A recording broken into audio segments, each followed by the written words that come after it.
Discussion करने वाले हैं। कि देखिए कि अगर हम लोग देखें फिलोसफी को, इसी का तीन मेन ब्रांच हमको देखने के लिए मिलता है। एक है मेटाफिजिक्स, दूसरा वाला एपिस्टेमोलॉजी, और तीसरा वाला एक्सियोलॉजी। लेकिन ऐसे कुछ बुक है जहाँ की लॉजिक को भी एक सेपरेट ब्रांच की तरह दिखाया जा रहा है, लेकिन कुछ ऐसे बुक भी है जहाँ की लॉजिक को एक्सियोलॉजी के अंदर भी डाल देते हैं। हो गया। तो मेटाफिजिक्स क्या है? कि मेटाफिजिक्स एक ब्रांच ऑफ फिलोसफी है जो कि डील करता है अल्टीमेट रियलिटी के ऊपर। क्या? अल्टीमेट रियलिटी के ऊपर। एक तरह से हम लोग मेटाफिजिक्स के बारे में जब सुन रहे हैं और पढ़ रहे हैं, तब हमारा दिमाग में क्या आना चाहिए? मेटाफिजिक्स इट मीन्स रियलिटी, और अल्टीमेट रियलिटी ही आना चाहिए। ये जो ब्रांच है, क्वेश्चन जैसे कि what is real, what is the meaning of change, does the universe have design and purpose? Are children born evil or good? Do human have free will? Okay. इस तरह का क्वेश्चन हम लोग कहाँ question पूछते हैं? कि मेटाफिजिक्स जो ब्रांच ऑफ फिलोसफी है, इसी के अंदर हमको इस तरह का क्वेश्चन हम लोग पूछते हैं। नेक्स्ट अगर हम देखें, metaphysics also include soft aspect that is cosmology. हो गया, जिसको कि हम लोग बोलते हैं the study of universe, its origin, nature and purpose. हो गया। ये जो मेटाफिजिक्स है, इसी का चार सब ब्रांचेस है, जैसे कि cosmology, theology, anthropology and ontology. हो गया। कॉस्मोलॉजी में हम लोग देखते हैं कि ये यूनिवर्स के बारे में स्टडी करते हैं, इसी का ओरिजिन के बारे में स्टडी करते हैं, इसी का नेचर, पर्पस के बारे में हम लोग स्टडी करते हैं।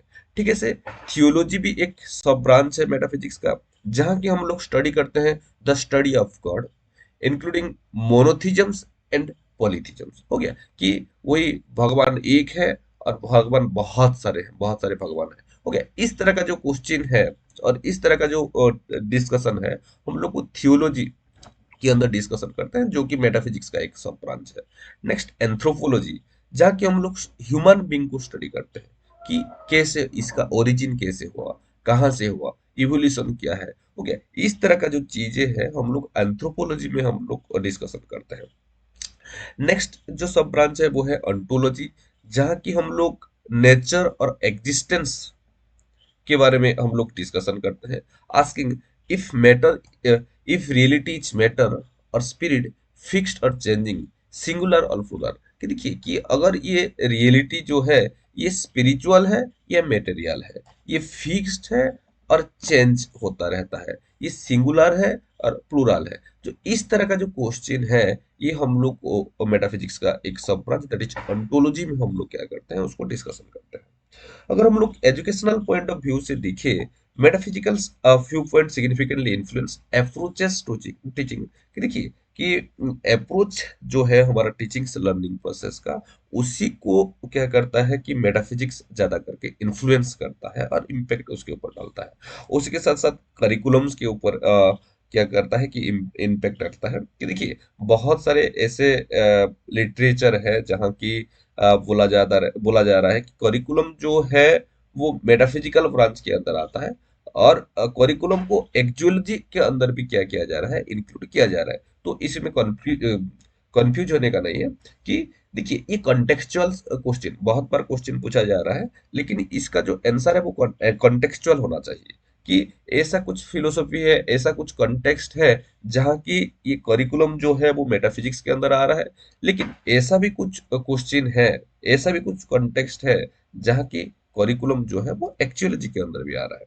तो आपको जब आंसर कर रहे हैं तो आपको दिखना पड़ेगा कि वो कॉन्टेक्स्ट क्या है, क्वेश्चन क्या बोल रहा है। Next epistemology.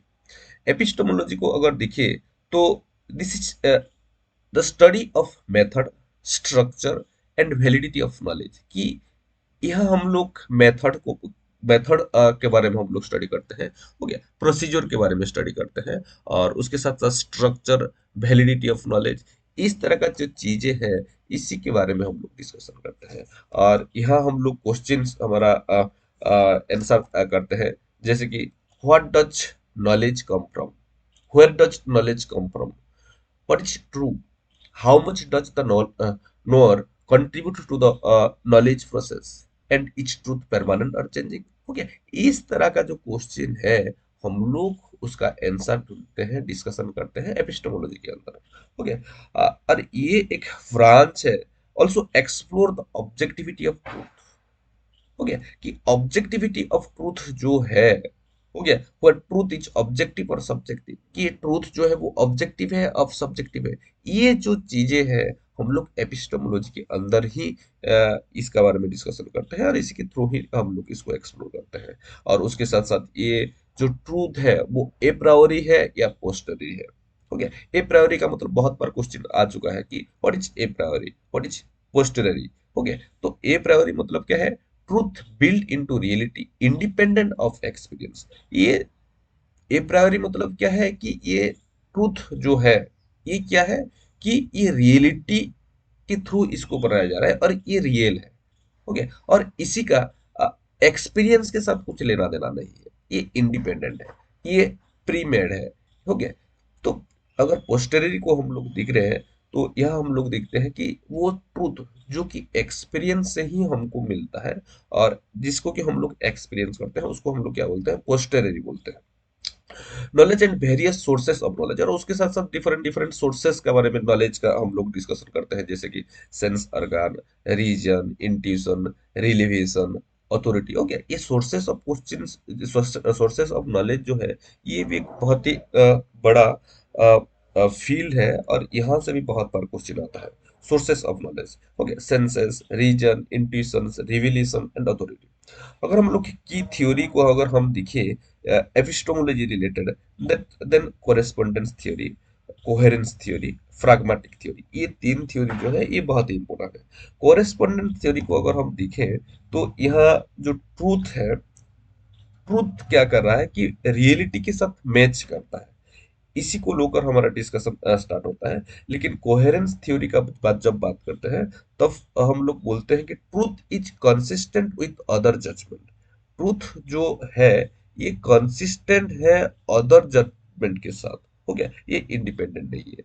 लेकिन जब हम लोग प्राग्मेटिक थ्योरी को देख रहे हैं, truth is found in its utility और सेटिस्फेक्शन कॉन्सिक्वेंसेस। कि देखिए ये ट्रूथ जो है, क्या ट्रूथ होता है, जो प्राग्मेटिक होता है, मतलब जो यूटिलिटी ओरिएंटेड होता है, जो हमारा नीड को सेटिस्फाई करता है। हो गया, और नीड को सेटिस्फाई करने के बाद जो हमको रियलाइज होता है कि नहीं ये सच है, तो उसको हम लोग प्राग्मेटिक थ्योरी बोल रहे हैं। कोरेस्पोंडेंस, जहाँ की हम लोग ट्रूथ को मैच कर रहे हैं रियलिटी के साथ। हो गया, ट्रूथ एक है, रियलिटी हम दिख रहे हैं, मैच कर रहे हैं, तो उसको हम लोग बोल रहे हैं क्या, कोरेस्पोंडेंस थ्योरी। कोहेरेंस के बारे में क्या है कि ट्रूथ जो है वो कंसिस्टेंट है। हो गया, कंसिस्टेंट है जो जजमेंट है हमारा उसी के साथ। और प्रैग्मेटिक थ्योरी का जब बात कर रहे हैं तो ये क्या करता है कि जो यूटिलिटी और सेटिस्फेक्शन जो होता है उसका ओरिएंटेड रहता है। अगर हम लोग एपिस्टेमोलॉजिकल बिलीफ को दिखे तो इसका डायरेक्ट इम्प्लीकेशन हमको देखने के लिए मिलता है instructional method, method of teaching. हो गया, तो इसमें कोई कंफ्यूजन नहीं रहता, epistemology deals with method of teaching, इस तरह का सिंपल सा क्वेश्चन आता है। नेक्स्ट ब्रांच जो है वो है एक्जियोलॉजी। एक्जियोलॉजी को अगर हम देखें तो ये फोकस करता है जजमेंट, राइटनेस, रंगनेस और गुडनेस और प्रिंसिपल ऑफ कंडक्ट, इस तरह का। लेकिन हम लोग सिर्फ दो ही चीज को याद रखना है, एक है एथिक्स और दूसरा वाला है एस्थेटिक। हो गया, एथिक्स और एस्थेटिक जो कि हम लोग डिस्कशन करने वाले हैं। और यह हम लोग क्वेश्चन पूछते हैं, what people do, what should people do and what are desired values. हो गया, इस तरह का क्वेश्चन हम लोग क्या करते हैं कि एक्सियोलॉजी के थ्रू, हो गया, आंसर करते हैं। ये जो एक्जियोलॉजी है इसी को दो पार्ट में डिवाइड किया गया है, एक है एथिक्स, दूसरा वाला है एस्थेटिक। एथिक्स जो है वो हमारा मोरल कंडक्ट और बिहेवियर को डील करता है। हो गया, क्वेश्चन पूछता है कि what is good, what is right, इस तरह का जो चीजें हैं हम लोग एथिक्स के अंदर डील करते हैं। लेकिन जो अनदर ब्रांच जिसी को हम लोग एस्थेटिक बोल रहे हैं, ये डील करता है ब्यूटी एंड आर्ट के ऊपर। और यहाँ हम लोग क्वेश्चन पूछते हैं, how do people make judgement about what they see, touch and hear and what is beautiful. इस तरह का जो क्वेश्चन है वो हम लोग एस्थेटिक ब्रांचेस के अंदर डील करते हैं। फिर अगर हम लोग एक्सियोलॉजी को देखें, जो इसका जो फंडामेंटल्स कंपोनेंट है एजुकेशनल प्रोसेस में, वो है जो हमारा स्टूडेंट है उनका जो वैल्यू और मोरल डेवलपमेंट जो हो रहा है उसको एक्सियोलॉजी सेव करता है। और उसके साथ साथ जो टीचर्स का जो वैल्यू है, हो गया, कैन सिग्निफिकेंटली इन्फ्लुएंस प्रेसिनेबल्स लर्नर हो गया, जो ये जनरली डील करता है वैल्यूज और एथिक्स के ऊपर, लेकिन बहुत बार बहुत सारे एग्जाम में राइट किया गया है, बहुत सारे बुक में ही है कि एक्जियोलॉजी जो है इसी के थ्रू हमारा जो करिकुलम बनता है, और उसके साथ साथ मेथड ऑफ एम्स ऑब्जेक्टिव भी बनता है। हो गया। नेक्स्ट अगर हम देखें तो लॉजिक, लॉजिक एक ब्रांच ऑफ फिलोसफी जो कि डील करता है rules and technique of reasoning को। हो गया। और ये कंसर्न कंसर्न करता है क्या, validity of ideas, and ask what can people say without contradicting themselves, how do people make their argument clear, and how do people make their thought orderly, reasonable। हो गया। इस तरह का जो क्वेश्चन है हम लॉजिक के थ्रू हम लोग उसका आंसर करते हैं। अगर लॉजिक को दिखे तो दो तरह का हमको इसका सब डिवीजन देखने के लिए मिलता है। एक है इंडक्टिव लॉजिक, दूसरा वाला है डिडक्टिव लॉजिक। और अब लोग को पता ही है जो डिडक्टिव लॉजिक, ये क्या होता है कि यहाँ हम लोग जनरल टू पर्टिकुलर और जनरल टू स्पेसिफिक की तरफ हम लोग क्या करते हैं कि जाते हैं। लेकिन इंडक्टिव लॉजिक में क्या होता है, पर्टिकुलर टू जनरल। हो गया। तो देखिए डिडक्टिव में क्या होता है, हम लोग डिड्यूस करते हैं। हो गया कि एक स्टेटमेंट देते हैं जो कि for example all men are mortal, कि दुनिया में जितना भी लोग हैं वो सारे के सारे लोग एक दिन मरेंगे ही मरेंगे। हो गया। तो ये क्या है, एक जनरल स्टेटमेंट है। और उसके बाद हम लोग बोलते हैं ए इज ए ह्यूमन। हो गया कि ए इज ए मैन, कि अगर सारे के सारे दुनिया में जितना भी लोग हैं वो लोग एक दिन मरेंगे ही मरेंगे, और ए एक ह्यूमन है, देन ए भी क्या करेगा, मरेगा ही मरेगा।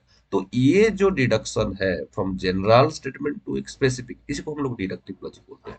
इंडक्टिव उसका अलग है कि जहाँ के हम लोग पार्टिकुलर टू जनरल जाते हैं, बोलते हैं कि A is mortal, B is mortal, C is mortal, Z is mortal, 20 is mortal, 30 is mortal. उसके बाद बोलते हैं कि नहीं, ऑल मैन आर मोर्टल। ये जो चीज है ये हम लोग क्या बोलते हैं, इंडक्टिव लॉजिक बोलते हैं। अगर एजुकेशनल कॉन्टेक्स्ट में अगर हम देखें, logic help student develop clear communication, critical thinking skill, and it influence the strategies used in teaching learning process. Okay. ये क्या करता है कि जो कम्युनिकेशन है, क्लियर कम्युनिकेशन में हेल्प करता है, क्रिटिकल थिंकिंग स्किल में हेल्प करता है, और उसके साथ साथ जो टीचिंग लर्निंग प्रोसेस जो है उसमें भी हेल्प करता है।